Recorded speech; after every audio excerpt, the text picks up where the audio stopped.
के लिए बिल्कुल आपके सामने वायरल मॉडल पेपर लेके आ चुका हूं। देख सकते हैं बिल्कुल वायरल मॉडल पेपर और बिल्कुल ऐसे ही पेपर आपके सामने आने वाला है। तो जिन भी स्टूडेंट का सपना है बोर्ड एग्जाम 2024 में विज्ञान में 70 नंबर पाने का है तो इस वीडियो को बिल्कुल ध्यान से देखेगा, क्योंकि बिल्कुल क्या है 100% रियल क्या है वायरल मॉडल पेपर है। तो इस वीडियो को देखने के बाद आपका विज्ञान का टेंशन खत्म होने वाला है, क्योंकि इस वीडियो को देखने के बाद आपको पूर्णांक मिलेगा। आपको ध्यान से देखना और जो मैं प्रश्न बताऊंगा उन प्रश्नों को बिल्कुल क्या करना आज ही तैयार कर लेना है, ताकि आपको बोर्ड एग्जाम में पूरा का पूरा नंबर मिल सके। मैं सकते हैं पूरा प्रश्न आपको देखने को मिलेगा, चाहे आपको केमिस्ट्री हो, फिजिक्स हो, बायोलॉजी हो, सभी प्रकार के प्रश्नों को मैं कराऊंगा। अगर इन प्रश्नों को आप देख लेते हैं तो बोर्ड एग्जाम में आपको 70 में 70 नंबर पाने से कोई नहीं रोक सकता। तो अगर आपका भी सपना है विज्ञान में पूरा का पूरा नंबर पाने का तो इस वीडियो को ध्यान से देखिएगा। तो चलिए स्टूडेंट्स वीडियो को स्टार्ट करते हैं। पेपर देने जाएंगे तो आपको कुछ इस तरह का पेपर मिलेगा, जिसमें आपको पेपर का कोड वगैरह भी लिखा रहेगा, यहाँ पे विषय का नाम लिखा रहेगा, अनुक्रमांक रहेगा, ठीक है ना। यहाँ पे देख सकते हैं आपको पूर्णांक 70 दिया गया है, समय आपको दिया गया 3 घंटे 15 मिनट। कुछ आपको निर्देश लिखेगा, इसको आपको पढ़ लेना है। जैसे यहाँ पे बताया जाएगा कि 15 मिनट पर छात्रों को पेपर पढ़ने के लिए है। ये जो पेपर है 2 खंडों में विभाजित है। पहला जो खंड है उसमें 20 आपको बहुविकल्पी प्रश्न मिलेंगे 20 नंबर के, और दूसरा जो खंड होगा आपको 50 अंक के वर्णात्मक प्रश्न मिलेंगे, ठीक है ना। ये कुछ आपके निर्देश से आपको पढ़ लेना ध्यान से। डायरेक्ट हम लेके आते हैं खंड अ पे, जिसमें आपको 20 एमसीक्यू देखने के लिए मिलेगा। तो यहाँ पे देख सकते हैं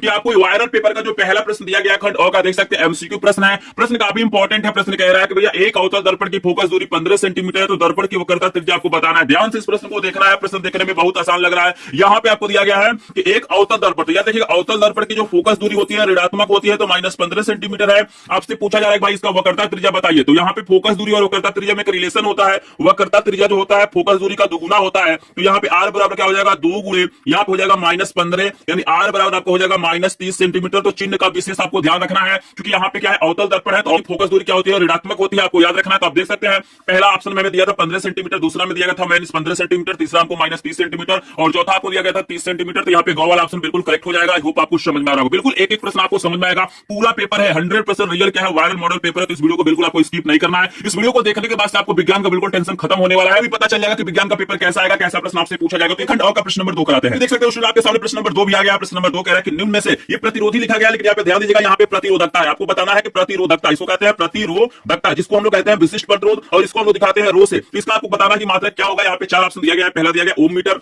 दूसरा आपको दिया गया वोल्ट प्रति एम्पीयर, तीसरा आपको दिया गया ओम प्रति मीटर और चौथा आपको दिया गया इनमें से कोई नहीं। देखना है कि जो प्रतिरोध होता है उसका मात्रक ओम होता है, लेकिन जो प्रतिरोधकता होता है जिसको हम विशिष्ट प्रतिरोध कहते हैं इसका जो मात्रक होता है ओम मीटर होता है। तो यहाँ पे कॉल ऑप्शन बिल्कुल करेक्ट हो जाएगा। इसको याद रखिएगा, काफी स्टूडेंट्स इसमें कंफ्यूज हो जाते हैं। यहाँ पे देखिए तीसरा प्रश्न आपको दिया गया है कि स्वस्थ नेत्र का निकट बिंदु आपको बताना है कितना होता है। पहला ऑप्शन आपको दिया गया 25 सेंटीमीटर, दूसरा आपको दिया गया 50 सेंटीमीटर, तीसरा आपको दिया गया 100 सेंटीमीटर और चौथा दिया गया अनंत। तो जल्दी से सभी लोग कमेंट सेक्शन में बता दीजिए भाई स्वस्थ नेत्र का निकट बिंदु कितना होता है। तो आप सभी को पता होना चाहिए। इसका सही ऑप्शन हो जाएगा पहला वाला 25 सेंटीमीटर करेक्ट ऑप्शन है। चाहे दूर बिंदु पूछा जाता है तो अनंत होता है, निकट भी 25 सेंटीमीटर होता है। होप आपको समझ में आ रहा है। देखिए मोस्ट इंपोर्टेंट प्रश्न वायरल पेपर का जो चौथा प्रश्न आपको दिया गया है कि चुंबकीय क्षेत्र का मात्रक है, आपको बताना है इसमें से कौन सा मात्रक चुंबकीय क्षेत्र का है। ध्यान से देखिएगा, पहला आपको कह रहा है वेबर, दूसरा कह रहा है न्यूटन मीटर, तीसरा कह रहा है वेबर प्रति मीटर और चौथा आपको कह रहा है टेस्ला। तो यहाँ पे देखिए ये जो तीन आपको दिखाई दे रहा है क्लॉक हो, ये क्या चुंबकीय क्षेत्र का मात्रक नहीं है, जबकि टेस्ला जो होता है चुंबकीय क्षेत्र का मात्रक होता है। तो भाव ऑप्शन बिल्कुल करेक्ट हो जाएगा। आई होप आपको समझ में आ रहा होगा। चलिए आपके सामने वायरल पेपर का देख सकते हैं 5 नंबर का प्रश्न दिया गया है। मोस्ट इंपोर्टेंट प्रश्न है। प्रश्न कह रहा है कि विद्युत धारा उत्पन्न करने की युक्ति आपको बताना है कि निम्न में से किससे विद्युत धारा उत्पन्न किया जाता है, करंट उत्पन्न किया जाता है। पहला आपको दिया गया जनित्र, जनित्र को हम लोग क्या करते हैं जनरेटर भी बोलते हैं। खो दिया गया विद्युत मोटर, आपको दिया गया विद्युत हीटर और यहाँ पे खो दिया इनमें से कोई नहीं। यहाँ पे आप सभी को पता है जो विद्युत मोटर होता है करंट से चलता है, करंट उत्पन्न नहीं करता है।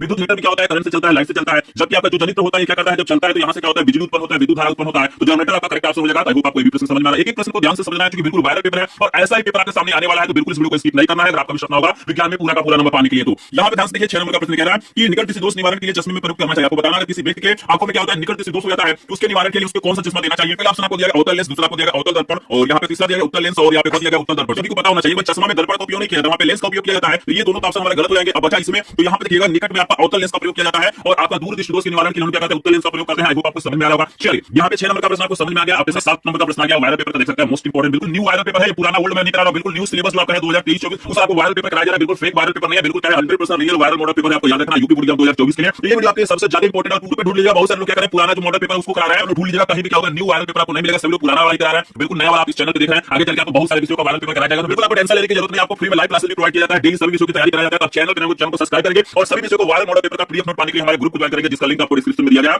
7 नंबर का प्रश्न आपके सामने है, किसी चालक में 2 एम्पीयर की धारा प्रवाहित हो रहा है, 2 सेकंड में चालक से तरह के प्रश्न को अगले पेज पे दिखाते हैं। 2 एम्पीयर की धारा प्रवाहित हो रहा है, 2 सेकंड में चालक से गुजरने वाली आवेश की मात्रा होगी, आपको बताना है। आई की वैल्यू दिया गया, आई की वैल्यू आपको दिया गया 2 एम्पीयर। यहाँ पे जो समय t बराबर आपको दिया गया है, यहाँ पे 2 सेकंड दिया गया है और यहाँ पे q की वैल्यू पूछा जा रहा है। तो q बराबर फार्मूला होता है it, इसको याद रखना है। तो सिंपली इन दोनों का गुणा करना है तो 2 गुना कितना हो जाएगा 4 कूलम आपका हो जाएगा। यहाँ पे देख सकते हैं 4 कूलम है, 1 कूलम है, 6 कूलम है, 8 कूलम है। तो यहाँ पे हमारा पहला वाला ऑप्शन बिल्कुल करेक्ट हो जाएगा। फार्मूला होता है q बराबर it, तो 2 गुना आपका 4 हो जाएगा। आई होप आपको समझ में आ रहा होगा। चलिए 8 नंबर का प्रश्न आपका केमिस्ट्री से दिया गया। मोस्ट इंपोर्टेंट प्रश्न है। प्रश्न कह रहा है 1 विलियन का पीएच मान 3 है, विलियन की प्रकृति आपको बताना है। भाई अगर किसी विलियन का पीएच मान 3 हो तो विलियन कैसा होगा, अम्लीय होगा, क्षारीय होगा, उदासीन होगा कि इनमें से कोई नहीं। पता है उदासीन विलियन का पीएच मान 7 होता है, 7 से कम वाला अम्लीय होता है और 7 से अधिक वाला क्षारीय होता है। 7 से कम है तो यहाँ पे कॉल ऑप्शन बिल्कुल करेक्ट हो जाएगा, अम्लीय प्रकृति का होगा। चलिए 9 नंबर नंबर का प्रश्न आप देख सकते हैं, मोस्ट इंपोर्टेंट प्रश्न, बिल्कुल वायरल पेपर का प्रश्न है, आपके सामने कह रहा है किस यौगिक OH क्रियात्मक समूह, आपको बताना है कि किस यौगिक का क्रियात्मक समूह OH होगा। पहला आप दिया गया ब्यूटेनॉल, दूसरा आपको दिया गया ब्यूटेनॉल और तीसरा आपको दिया गया ब्यूटेनोइक अम्ल और चौथा आपको दिया गया ब्यूटेनॉल। देखना कि जिसमें OH क्रियात्मक समूह होता है उसके अंत में हमारा क्या होता है, आर जुड़ा होता है। जैसे आते हैं कि मेथेनॉल, एथेनॉल, प्रोपेनॉल ऐसे करके होता है, ब्यूटेनॉल आर जुड़ा हुआ है, खबर आपसे बिल्कुल करेक्ट हो जाएगा। आई होप आपको समझ में आ रहा है। चलिए 10 नंबर का प्रश्न आप देख सकते हैं, मोस्ट इंपोर्टेंट प्रश्न, वायरल पेपर का प्रश्न कह रहा है कि शुद्ध जल का पीएच मान है, आपको बताना है कि शुद्ध जल का पीएच मान कितना होता है, 0 होता है, 1 होता है, 7 होता है कि 14 होता है। आप सभी को पता है भाई शुद्ध जल क्या होता है, उदासीन होता है और इसका जो पीएच वैल्यू होता है 7 होता है, तो खबर आपसे बिल्कुल करेक्ट हो जाएगा। चलिए अगला प्रश्न 11 नंबर का प्रश्न देख सकते हैं, वायरल पेपर का मोस्ट इंपोर्टेंट प्रश्न आपके सामने है कि यूरेनियम है, आप बताना है कि यूरेनियम क्या होगा, चार धातु होगा, अधातु होगा, रेडियो एक्टिव तत्व है कि गैस है। आप सभी को पता है भाई जो यूरेनियम होता है क्या होता है, रेडियो एक्टिव तत्व है, तो खबर आपसे बिल्कुल करेक्ट हो जाएगा। अगला प्रश्न आपको दिया गया कि धोने के सोडा का रासायनिक सूत्र है, आपको बताना है जो वार्षिक सोडा होता है जिसको हम लोग धावक सोडा या धोने का सोडा बोलते हैं, उसका आपको रासायनिक सूत्र बताना है। तो चलिए आपको क्या करते हैं, ऑप्शन दिखाते हैं, उसके बाद आपको बताते हैं कि कौन सा ऑप्शन सही होगा। वीडियो को बिल्कुल आपको स्किप नहीं करना है, आपका भी सपना होगा बोर्ड एग्जाम 2024 में विज्ञान में पूरा का पूरा नंबर पाने का, तो इस वीडियो को ध्यान से देखिएगा। तो चलिए आपके सामने ऑप्शन आ गया। अब देखिए चार ऑप्शन आपको दिया गया, पहला दिया गया NaCO3, दूसरा आपको दिया गया Na2CO3 * 10H2O, तीसरा आपको दिया गया COCl2 और चौथा आपको दिया गया NaOH। आपसे धावक सोडा का सूत्र पूछा गया, तो यहाँ पे खबर ऑप्शन सही हो जाएगा। धावक सोडा का जो सोडा होता है इसका सूत्र होता है Na2CO3 * 10H2O, आपको याद रखना है। चलिए 13 नंबर का प्रश्न है कि मेंडल ने अपना प्रयोग निम्न में से किस पौधे पर किया था, आपको बताना है कि मेंडल ने अपना प्रयोग किया था वो किस पौधे पर किया था। पहला ऑप्शन आपको दिया गया मटर, दूसरा आपको दिया गया चना और यहाँ पे तीसरा आपको गुड़हल दिया गया और चौथा आपको दिया गया राइजोपस। तो जल्दी से सभी लोग कमेंट सेक्शन में बताइएगा। मोस्ट इंपोर्टेंट प्रश्न है कि भाई मेंडल ने अपना प्रयोग निम्न से किस पौधे पर किया था, तो आपको याद रखना है यहाँ पे खबर ऑप्शन बिल्कुल करेक्ट है। उन्होंने क्या किया था, मटर के पौधे पर अपना प्रयोग किया था। चलिए 14 नंबर का प्रश्न देख सकते हैं वायरल पेपर का कि मनुष्य में वृक्क एक तंत्र का भाग है जो संबंधित है, आपको बताना है जो वृक्क होता है किससे संबंधित होता है, पोषण से संबंधित होता है, श्वसन से संबंधित होता है, उत्सर्जन से संबंधित होता है, परिवहन से संबंधित होता है। तो याद रखना है कि जो आपका वृक्क होता है ना वो उत्सर्जन से संबंधित होता है, तो बिल्कुल आपको यहाँ पे खबर ऑप्शन करेक्ट हो जाएगा। चलिए आपको 15 नंबर का प्रश्न दिखाई दे रहा है, इसमें पूछा गया कि हार्मोन की कमी से मधुमेह रोग होता है। यहाँ पे आपको बताना है कि डायबिटीज रोग होता है किस और हार्मोन की कमी के कारण होता है। पहला इंसुलिन, दूसरा गैस्ट्रिन और तीसरा रिलैक्सिन और चौथा एस्ट्रोजन। तो यहाँ पे याद रखिए इसका जो करेक्ट ऑप्शन होगा पहला वाला इंसुलिन की कमी से क्या होता है, मधुमेह रोग होता है, आपको याद रखना है। चलिए 16 नंबर का प्रश्न काफी इंपोर्टेंट है। प्रश्न दिया गया है कि शुक्राणु का निर्माण होता है, आपको बताना है कि जो मनुष्य में शुक्राणु का निर्माण होता है, स्पर्म का निर्माण होता है, वो कहाँ पे होता है, शुक्रवाहिकाओं में होता है, अंडाशय में होता है, वृषण में होता है, यकृत में होता है। तो आप सभी को पता है कि जो मनुष्य में शुक्राणु का निर्माण होता है वृषण में होता है, बिल्कुल आपका ऑप्शन करेक्ट हो जाएगा। चलिए अगला प्रश्न काफी इंपोर्टेंट है। ये प्रश्न पूछा गया एक स्वस्थ मनुष्य के लिए सामान्य रक्तदाब कितना होता है, आपको बताना है एक स्वस्थ मनुष्य का सामान्य रक्तदाब ब्लड प्रेशर कितना होता है। पहला दिया गया 80/120, दूसरा आपको दिया गया 120/80 और यहाँ पे स्क्रीन पे आपको दो और ऑप्शन दिखाई दे रहा है, लेकिन यहाँ पे बता दूं कि सही ऑप्शन आपको दिया गया 120/80। यही क्या होता है, एक स्वस्थ मनुष्य का ब्लड प्रेशर होता है। आई होप आपको समझ में आएगा। चलिए आपको 18 नंबर का प्रश्न दिखाते हैं। इतना आपके सामने 18 नंबर का प्रश्न आ गया, मोस्ट इंपोर्टेंट प्रश्न है। पूछा कि इनमें से किस पौधे में पुष्प एक लिंगी होते हैं, आपको बताना है कि किस पौधे का जो पुष्प होता है एक लिंगी होता है, एक लिंगी होता है पपीता का, गुड़हल का, सरसों का, मटर का। तो आपको याद रखना है कि जो पपीता का जो फूल होता है ना वो क्या होता है, एक लिंगी होता है। वो आपको समझ में आ रहा है। चलिए 19 नंबर का प्रश्न आपको दिखाई दे रहा है, कहना है कि निम्नलिखित में से कौन सा प्राकृतिक संसाधन आपका नहीं, आपको बताना है इसमें से कौन सा प्राकृतिक संसाधन नहीं है। पहला आपको दिया गया आम का पेड़, दूसरा आपको दिया गया सांप, तीसरा आपको दिया गया पावर और चौथा आपको दिया गया काष्ठ। तो यहाँ पे जो आम होता है प्राकृतिक संसाधन है, सांप भी प्राकृतिक संसाधन है, जो पावर है वायु है वो प्राकृतिक संसाधन है, लेकिन काष्ठ भी होता है, काष्ठ होता है लकड़ी से जो बड़ा घर होता है वो क्या होता है प्राकृतिक संसाधन नहीं होती, मनुष्य के द्वारा तैयार किया जाता है। तो जो चीज क्या होता है मनुष्य के द्वारा बनाया जाता है प्राकृतिक तंत्र नहीं आता है। यहाँ पे खबर आपसे बिल्कुल करेक्ट हो जाएगा, आपको समझ में आ रहा है। चलिए 20 नंबर का प्रश्न आपको दिया गया, देखिए आपके 20 नंबर का प्रश्न आ गया। प्रश्न कह रहा है कि निम्नलिखित में से कौन सा एक कृत्रिम परितंत्र है, आपको बताना इसमें से कौन एक कृत्रिम परितंत्र है प्राकृतिक नहीं है। आपको पहला ऑप्शन दिया गया तालाब, दूसरा दिया गया खेत, तीसरा दिया गया झील और चौथा आपको दिया गया वन। इस प्रश्न का उत्तर आपको क्या करना है, कमेंट सेक्शन में कमेंट करना है। 20 नंबर प्रश्न का उत्तर मैं नहीं बता रहा हूं, बस एक प्रश्न आपके लिए छोड़ रहा हूं। तो वीडियो को यहां तक देखोगे कमेंट सेक्शन में कमेंट जरूर करिएगा। जो सबसे पहले सही कमेंट करेगा उसके कमेंट हम पिक करेंगे। तो देखते हैं कितने लोग कमेंट करते हैं। प्रश्न काफी आसान है लेकिन काफी लोग इसमें कंफ्यूज रहेंगे, जहां पे मुझे लग रहा है कि 90% इसका उत्तर सही नहीं देंगे। आप कमेंट सेक्शन में जरूर कमेंट कीजिएगा। और अभी तक आपने वीडियो को लाइक नहीं किया तो वीडियो को लाइक करेंगे, चैनल पे को सब्सक्राइब करेंगे। मैं पूरा पूरा तैयारी करना बिल्कुल फ्री में, तो आप चैनल को सब्सक्राइब जरूर करें। मैं डेली करता हूं लाइव क्लास के माध्यम से आपको करता हूं, वीडियो पे तैयारी करता हूं सभी विषयों का। और मेरे पास क्या है सभी विषयों का 2024 बोर्ड एग्जाम के लिए वायरल मॉडल पेपर का वीडियो उपलब्ध है। तो जिनको भी इसका पीडीएफ चाहिए ग्रुप को ज्वाइन करिएगा, लिंक डिस्क्रिप्शन में दिया गया है। चलिए आपके सामने बताते हैं कि खंड जो आएगा उसमें किस तरह के प्रश्न आएंगे, कौन कौन से प्रश्न आपको तैयार करना है। तो यहाँ पे देखिएगा खंड में आपको लिखा होगा वर्णात्मक प्रश्न और यहाँ पे लिखा होगा खंड को, बिल्कुल ऐसे ही पेपर आपके सामने आने वाला है। तो आप देख सकते हैं पहला प्रश्न कितने मार्क्स का है, 4 मार्क्स का है। प्रश्न कह रहा है कि लेंस की क्षमता तथा फोकस दूरी में क्या संबंध है, इसका मात्रक आपको बताना है। देखिए बहुत प्यारा क्वेश्चन है और मोस्ट इंपोर्टेंट प्रश्न है, याद रखिएगा बिल्कुल इंपोर्टेंट प्रश्न है। आपको बताना है कि लेंस की क्षमता और फोकस दूरी में क्या संबंध होता है और इसका मात्रक आपको बताना है। चलिए आपको हम इसका उत्तर बता देते हैं। तो यहाँ पे आपको याद रखना है कि लेंस की क्षमता को हम लोग पी से दिखाते हैं। तो पी बराबर फार्मूला होता है 1/f। याद रखिए पी बराबर फार्मूला होता है 1/f। इसी को बोला जाता है संबंध। संबंध का मतलब होता है इसका फार्मूला। तो पी बराबर क्या होता है 1/f और इसका मात्रक भी पूछा हुआ है। जो कहा इस रिलेशन को आप लिखेंगे तो 2 नंबर मिलेगा, अब इसके मात्रक को आप बताएंगे तो 2 नंबर मिलेगा, 2 आपका 4 नंबर हो जाएगा। इसका देखिए अगर ये फोकस दूरी मीटर में है तो ये फार्मूला होता है, अगर फोकस दूरी का सेंटीमीटर में दिया जाता है तो यहाँ पे क्या होता है 100 क्या होता है, यहाँ पे f हो जाता है। आपको याद रखना है। तो रिलेशन का मतलब होता है संबंध का मतलब आपको फार्मूला देना है। और मात्रक की बात करें इसका जो मात्रक होता है वो डायोप्टर होता है, याद रखना है। इसका जो मात्रक होता है डायोप्टर होता है, इसको हम लोग क्या करते हैं कैपिटल D से दिखाते हैं। तो बस इतना आप लिख लेंगे तो यहाँ पे आपको 4 नंबर मिल जाएगा। चलिए अगला प्रश्न नंबर 2 आपको दिया गया, देख सकते हैं ये भी 4 नंबर का प्रश्न है। प्रश्न कह रहा है कि निकट किसी दोस्त से आप क्या समझते हैं, इसका निवारण कैसे किया जाता है। तो यहाँ पे आपको मैं बता देता हूँ कि इस दोस्त में क्या होता है, जैसे निकट नाम है ना, तो निकट की वस्तु क्या होता है उसे साफ दिखाई देता है, लेकिन दूर की वस्तु क्या होता है उसे साफ दिखाई नहीं देता है। तो इस प्रकार के दोस्त हम क्या करते हैं निकट किसी दोस्त करते हैं। और इसके निवारण के लिए क्या करते हैं, व्यक्ति के चश्मे में हम लोग क्या करते हैं यहाँ पे अवतल लेंस का प्रयोग करते हैं। अवतल लेंस के चश्मे का क्या करना पड़ता है, व्यक्ति को प्रयोग करना पड़ता है। तो बस इतना लिख देंगे तो आपको 4 नंबर यहाँ पे मिल जाएगा। मोस्ट इंपोर्टेंट प्रश्न है, वायरल पेपर का प्रश्न, इसको जरूर तैयार करना है। यहाँ देखिए प्रश्न नंबर 3 में कुछ आपको न्यूमेरिकल दिया गया है। प्रश्न नंबर 3 कह रहा है कि 2 ओम 3 ओम और 6 ओम के प्रतिरोधों को किस प्रकार समायोजित करें कि संयोजन का कुल प्रतिरोध, यहाँ पे मैं प्रश्न को आगे दिखा रहा हूँ। पहला जो आपसे पूछा हुआ है यहाँ पे क्या है कि इसका संयोजन का कुल प्रतिरोध 4 ओम आना चाहिए और दूसरा पूछा कि इसका संयोजन का कुल प्रतिरोध कितना होना चाहिए, 1 ओम आना चाहिए। तो मोस्ट इंपोर्टेंट प्रश्न, इसको बिल्कुल आपको ध्यान से देखना, इसका मैं सॉल्यूशन आपको करा दे रहा हूँ। यहाँ पे देख लीजिए हमारे सामने कितना प्रतिरोध है, 3 प्रतिरोध है, 2 ओम का है, 3 ओम का है, 6 ओम का है।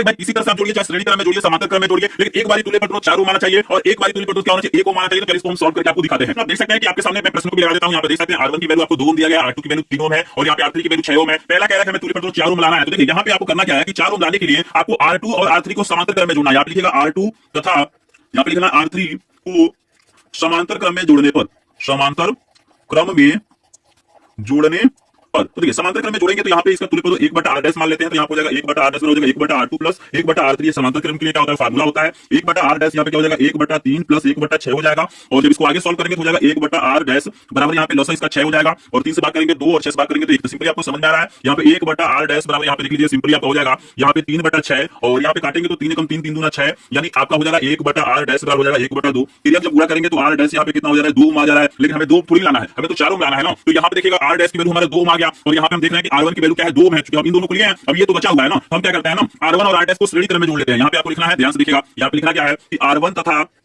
r' को श्रेणी क्रम में जोड़ने पर, श्रेणी क्रम में जोड़ने पर हमसे बोला है कि भाई आप किसी तरह से जोड़िए, लेकिन तुल्य पद कितना आना चाहिए, 4 आना चाहिए। पता तुल्य पद r हम मान लेते हैं, ये कितना हो जाएगा, यहाँ पे r1 प्लस क्या हो जाएगा r'। श्रेणी क्रम के लिए ये फार्मूला होता है और समांतर क्रम के लिए ये फार्मूला होता है। क्लियर है सभी को? यहाँ पे r1 की वैल्यू 2 है और r' की वैल्यू 2 है, तो 2 आपको कितना हो जाएगा 4 हो जाएगा। यही हमें क्या करना था, प्रूव करना था। आप देख सकते हैं बहुत सिंपल है कि पहले r2 और r3 को समांतर क्रम में जोड़ना है, फिर उसका जो तुल्य पद आएगा उसको क्या करना है, r1 के साथ श्रेणी क्रम में जोड़ना है, और यहाँ पे आपका 4 प्रतिरोध आ गया है। आई होप आपको समझ में आ गया होगा। जिन लोगों को प्रश्न समझ में आ गया होगा प्लीज एक बार चैनल को सब्सक्राइब कर लेंगे और हमारे वीडियो को लाइक करेंगे, क्योंकि आपको लाइक शेयर सब्सक्राइब हमारा क्या होता है, मोटिवेशन होता है, और सपोर्ट करते हैं। इस वीडियो को लाइक करते हैं, अधिक से अधिक शेयर करते हैं। तो मैं सभी विषयों का मेरे पास क्या है 7 सेट में बता दूं कि सभी विषयों का मेरे पास क्या है 7 सेट क्या है, वायरल मॉडल पेपर है, विषयों का 7 सेट हो जाएगा। इस वायरल मॉडल पेपर का सॉल्यूशन कर लेते हैं तो आपको बोर्ड एग्जाम में यहाँ पे 95% सुपर नंबर पाने से कोई नहीं रोक सकता। तो बिल्कुल रियल वायरल मॉडल पेपर आपको किसी भी चैनल पे आप चले जाइएगा, आपको सिर्फ फेक ही दिखाया जाएगा, रियल क्या किया आपको नहीं दिखाया जाएगा। ठीक है ना? अगर आप चाहते हैं रियल वायरल मॉडल पेपर का सॉल्यूशन करना तो इस चैनल को सब्सक्राइब कीजिएगा, पीडीएफ नोट की हमारे ग्रुप को ज्वाइन करिएगा। तो चलिए आपको बताते हैं इसका दूसरा वाला पार्ट। इसके दूसरे वाले पार्ट में आपसे बोल रहा है कि इसका तुल्य पद हमें क्या करना है, एक ला के दिखाना है। तो यहाँ पे लिख लेते हैं सॉल्यूशन 2। तो यहाँ पे देखिए इसके लिए क्या करना है कि तीनों को आपको समांतर क्रम में जोड़िएगा, आपका आंसर आ जाएगा। जैसे यहाँ पे आपको लिखना है 1/r बराबर 1 यहाँ हो जाएगा r1 प्लस 1/r2 प्लस 1 क्या हो जाएगा आपका r3 हो जाएगा, यानी 1/r बराबर r1 की वैल्यू आपका 2 है, r2 की वैल्यू 3 है और r3 की वैल्यू क्या है 6 है। ये तीनों को समांतर क्रम में जोड़िए, अब 1 आ जाएगा तो 6 इसका लॉस होगा। 2 से भाग करेंगे तो 3, 3 से भाग करेंगे तो 2, 6 से भाग करेंगे तो 1, और यहाँ पे सिंपली क्या करना है आपको इसको जोड़ लेना है। तो यहाँ पे देखिए 1/r बराबर हो जाएगा 3 2 5 1 6, 6/6 हो जाएगा, यदि काटेंगे तो 1/1 हो जाएगा, फिर ये गुणा करेंगे तो आपको हो जाएगा 1 ओम। तो यहाँ पे देखिएगा दूसरा वाला पार्ट हमारा सॉल्व हो गया। यहाँ पे तुल्य पद कितना आ गया 1 ओम आ गया। ये जो प्रश्न मैंने बताया है काफी इंपॉर्टेंट प्रश्न है, इसको बिल्कुल ध्यान से आप लोग देखिएगा। कि आपको डाउट होता है तो आपको स्क्रीन पे मेरा व्हाट्सएप नंबर दिखाई दे रहा है, इस पे आप लोग व्हाट्सएप कर सकते हैं, या ग्रुप नहीं ज्वाइन कर पाते हैं, आप लाइव क्लास नहीं अटेंड कर पा रहे हैं तो आप लोग क्या करिएगा इसमें मैसेज कर सकते हैं। तो चलिए आपको बताते हैं अगला प्रश्न, पूरा वीडियो ध्यान से देखिएगा, क्योंकि अभी मैं फिजिक्स का क्वेश्चन करा रहा हूं, खंड आपको करा रहा हूं, फिर करा रहा हूं, फिर कराऊंगा, यानी बिल्कुल यहाँ पे 100% जैसा पेपर आएगा वैसा पेपर आपके सामने आप मैं सॉल्व करा रहा हूं। तो चलिए आपके सामने आ गया अगला प्रश्न। इसी प्रश्न को सॉल्व करें, यहाँ पे आपको 4 नंबर मिलेंगे, अगर दोनों को सॉल्व कर देते तो आपको 4 नंबर मिलेगा। और यहाँ देखिए जो 4 नंबर होता है वो फिजिक्स का यानी खंड का लास्ट प्रश्न होता है, इसमें अथवा का प्रश्न देता है, और ये 6 नंबर का प्रश्न आपसे पूछा जाएगा। आप देख सकते हैं ये प्रश्न पूछा हुआ है ना कि विद्युत जनित्र का नामांकित कार्य बनाइए, इसका सिद्धांत का विधि स्पष्ट कीजिए। आपसे पूछा है जो जनित्र है डायनामो है उसका सचित्र आपको वर्णन करना है, इसका सिद्धांत लिखना है, कार्य विधि लिखना है। अगर चित्र बनाते तो आपको 2 नंबर मिलेगा, सिद्धांत लिखते हैं तो 2 नंबर मिलेगा, कार्य विधि लिखते हैं तो आपको 2 नंबर मिलेगा, 6 नंबर आपको मिल जाएगा। तो इसके बाद देखिएगा, अगर आप लोग कमेंट करेंगे तो मैं अलग से इसके बारे में क्या करूंगा, एक डिटेल वीडियो बना दूंगा, बिल्कुल आसान भाषा में आपको समझा दूंगा। तो यहाँ पे आप लोग कमेंट कीजिएगा। यहाँ आपको अथवा दिया गया है कि आपको विद्युत धारा के चुंबकीय प्रभाव से क्या समझते हैं, एक लंबे सीधे धारावाही चालक उत्पन्न चुंबकीय क्षेत्र की तीव्रता किन बातों पर निर्भर करती है, चुंबकीय क्षेत्र की दिशा के नियम लिखिए। तो देखिए यहाँ पे भी आपको यहाँ पे इसमें 3 प्रश्न पूछा गया, 2 नंबर का प्रश्न यानी 6 नंबर आपको मिलेगा। तो आपको तो यहाँ पे आप चाहे इसको कर सकते हैं, आप चाहे इसको कर सकते हैं, तो आप इसको कर लीजिएगा। अगर डाउट हुआ तो आप कमेंट सेक्शन में कमेंट कीजिएगा। फिर देखिए आपके सामने आएगा उपखंड ख, और उपखंड ख में आपसे रासायनिक विज्ञान के प्रश्न पूछे जाएंगे। तो यहाँ पे देख सकते हैं कि आपको यहाँ पे पहला प्रश्न 5वां प्रश्न दिया गया कि संतुलित रासायनिक समीकरण से आप क्या समझते हैं, उदाहरण देकर बताइए। तो देखिए अगर संतुलित रासायनिक समीकरण की परिभाषा लिखेंगे तो आपको 2 नंबर मिलेगा, और उदाहरण देंगे तो आपको 2 नंबर, यानी 4 नंबर का प्रश्न है। आप सभी जानते हैं कि संतुलित रासायनिक समीकरण क्या होता है, इसमें आपको मोटा मोटी बता देता हूं, वैसे इसको आप लोग देखिएगा। रासायनिक संतुलित रासायनिक समीकरण मतलब होता है, जैसे यहाँ पे कोई समीकरण लिख रहे हैं, जैसे चलिए यहाँ पे लिख रहे हैं C+O2